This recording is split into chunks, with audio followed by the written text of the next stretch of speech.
राजस्थान भाजपा में प्रदेश अध्यक्ष मदन राठौड़ ने अपनी टीम बना ली, कार्यकारिणी बना ली, लेकिन अभी भी बहुत से पद ऐसे बाकी हैं कि जिसको लेके जयपुर से दिल्ली तक अनेक कार्यकर्ता अपनी अपनी लॉबिंग करने में जुटे हुए हैं। खासतौर पर हम बात करें तो 7 मोर्चे, जो पार्टी के एक तरीके से हरावल दस्ता कहा जाता है, उनमें नियुक्तियां होना बाकी हैं। उसके अलावा 19 प्रकोष्ठों की बात कर लेते हैं, 25 विभाग भारतीय जनता पार्टी में जो होते हैं, तो 7 मोर्चे, 19 प्रकोष्ठ और 25 विभाग, इनमें प्रमुखों की नियुक्ति होनी है। फिर उसके बाद में उनके अलग अलग जो है उनके सदस्य बनेंगे और साथ ही साथ प्रदेश कार्यकारिणी की सदस्यों की घोषणा होनी है। तो जिन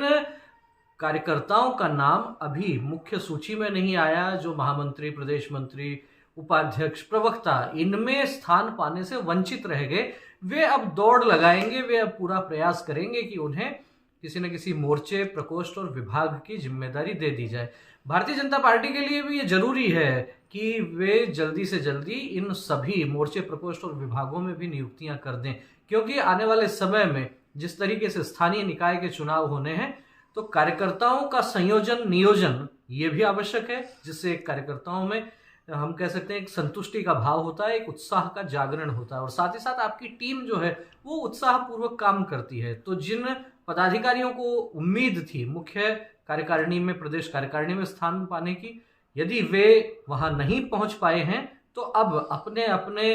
आकाओं के लिए कहिए या अपने अपने जो सोर्सेज हैं उनके माध्यम से कहीं ना कहीं इस जुगाड़ में लगे हुए हैं कि उनका नाम अब मोर्चे, प्रकोष्ठ और विभागों में जिम्मेदारी के लिए आ जाए। भाजपा जिस तरीके से सांगठनिक रूप से मजबूत पार्टी कही जाती है, कैडर बेस पार्टी भाजपा कही जाती है, उसी के आधार पर अब आने वाले दिनों में लगता है कि जल्दी ही हम कह सकते हैं दिसंबर के मध्य तक हो सकता है कि ये कुछ नई नियुक्तियों की ओर घोषणा हमारे को देखने को मिल जाए।